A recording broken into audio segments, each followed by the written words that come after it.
শিব বাবা বলেন, শুভ ভাবনা দাও, শুভ ভাবনা নাও, সুখ দাও আর সুখ নাও, না দুঃখ দাও না দুঃখ নাও।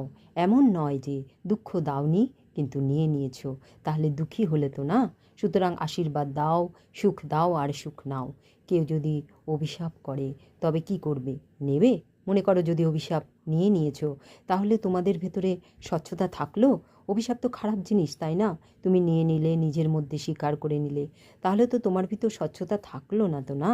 যদি সামান্য ডিফেক্ট থাকে তবে পারফেক্ট হতে পারবে না। খুব সুন্দর একটা ফল কিন্তু পচা যদি তোমাকে দেওয়া হয়, তুমি কি তা নেবে?